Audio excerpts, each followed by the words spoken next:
How did you become so knowledgeable about the Industrial Revolution?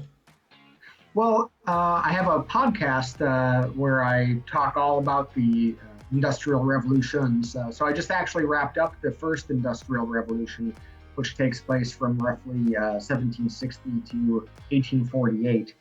And then I'm going to be launching into the industrial revolutionary years. You, so you actually have heard of the game Brass, haven't you? Yeah, somebody shared it with me on maybe Twitter like over a year, probably like 2 years ago now. And I was like, well, that's really cool looking, but I just never got around to getting it. I really should. Yeah. All right. Well, let's have a look at it now.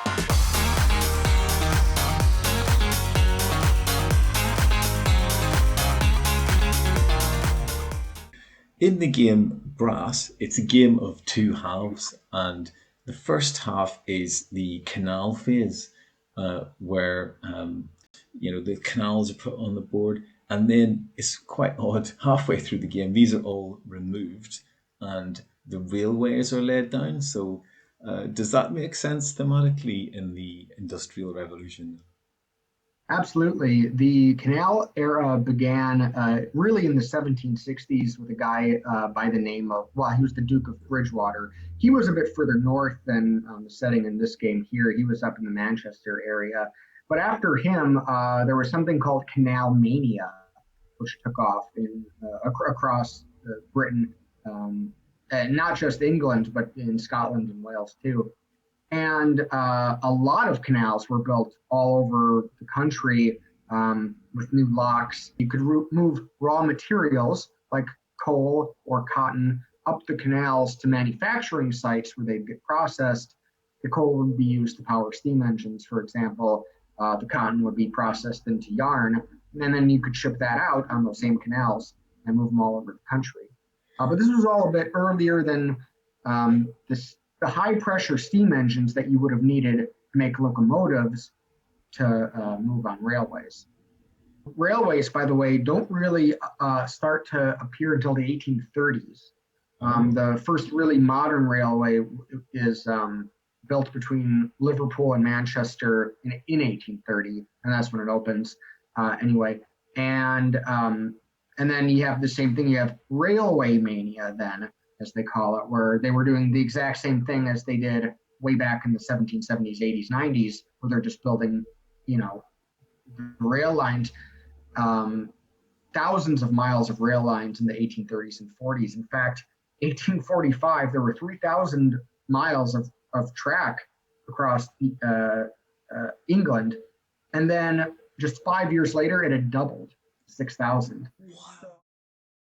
And they were investing, the equivalent of billions of dollars today, hundreds of billions of dollars, I think, not just in England, but across the world in these rail lines just in like 2 decades.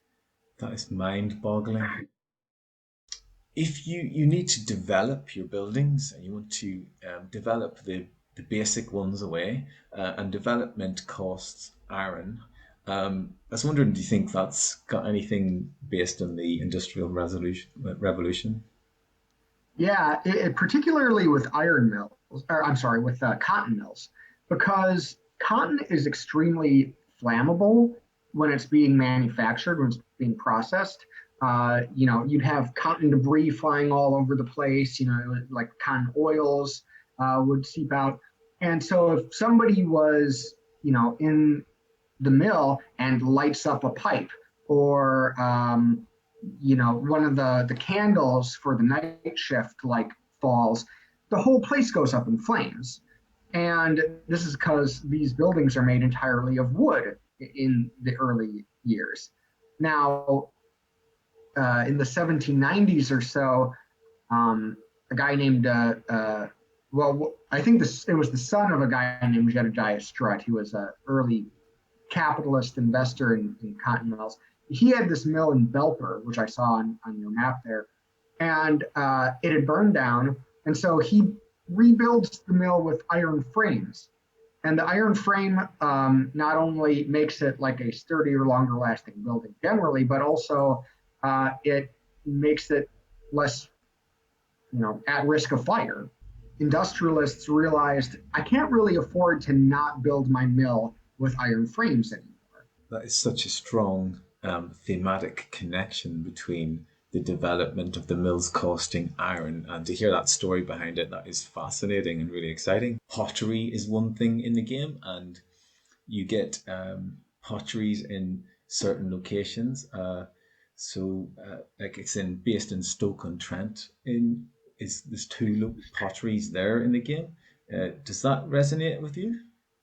Yeah, Stoke-on-Trent was the site of the Etruria works, which were put there by a pottery manufacturer named Josiah Wedgwood in the 1760s. I think he built it in 1764. I'm not totally sure about that year offhand, but the works were really innovative in a lot of ways.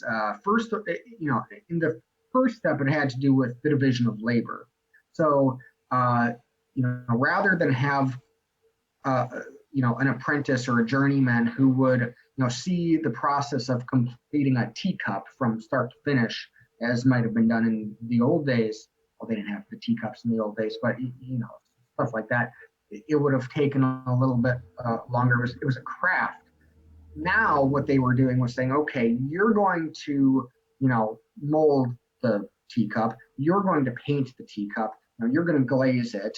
And they had broken that out, even to the extent where different rooms were for different purposes. And if you weren't assigned to a room, you weren't allowed to go in it. And if you did go in it, you get fined or something. This had the dual effect of de-skilling the labor force, which helped him push down wages over the long run. And then also it it sped up productivity. It was a much more efficient way of dividing up labor and producing more pottery, more teacups, and other wares. Coalbrookdale has got two iron works in it there, and so I was wondering, is that based on reality at all? Do you think? Yeah, Colebrookdale was the home of a guy named Abraham Darby, who in 1709 had figured out a new process for producing um, iron by using coke instead of charcoal, basically. And then a guy named John Wilkinson, who's also known as John Iron Mad Wilkinson, because he was a little bit crazy, in addition to being really innovative with iron products. But he and Abraham Darby's grandson built a bridge together at Coalbrookdale, which is just called the Iron Bridge. And it looks kind of like a normal bridge, except that it was the first bridge like it. It was made of thousands of individual parts made of iron, very, very different for that period of time. It must have looked to the people at the time like something out of science fiction if they had had science fiction. In the game, I've always wondered what it means by these boxes and manufactured goods, and in Birmingham, there's got two locations for doing this, and yeah, but I don't really know what they are all about, if I'm honest. Yeah. Well, Birmingham had a pretty, I would call it a diverse portfolio of manufactured goods that it produced. Uh, in those days, they called them toys.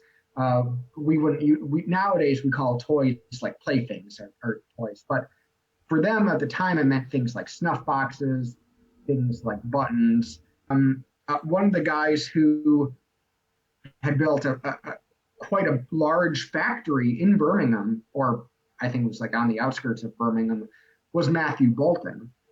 Matthew Bolton would go on to basically buy out the patent shares of James Watt.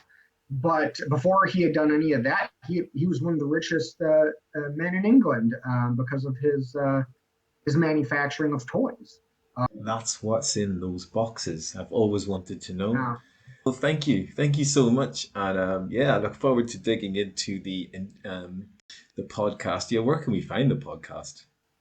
It's on all the podcast apps, Apple, Spotify, it's at Google Podcasts, and the Industrial Revolutions plural. The website is industrialrevolutionspod.com, and I'm on Facebook, Twitter, and Instagram at IndrevPod.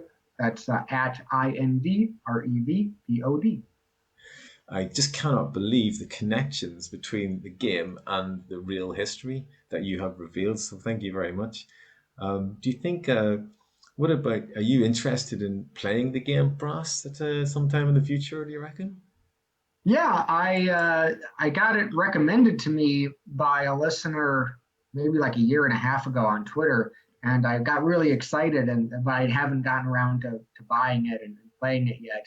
I do enjoy board games. I've got a lot of them in my living room, stuff like Settlers of Catan. I'm very I'm a big fan of Monopoly personally. I also appreciate that I'm just about the only person who likes Monopoly. Okay. Whenever I suggest playing it, nobody wants to play it. Well, Brass is an economic game, so Yeah. you may fall in love with that. Yeah, just mention that you can actually play it online, and in these times of lockdown and so on, I've been finding myself do that on Tabletopia. Um, I totally would be happy to play a game of Brass with you online. So the offer's there, Dave. Um, All right. yeah, Let's do it. yeah, let's do it. It'd be great. We'll see if my knowledge of the history has any bearing on my ability to play this. Let's see. Let's see. It's a very competitive game, so. Good. I like competitive games. These cooperative games aren't really my thing. All right. Okay.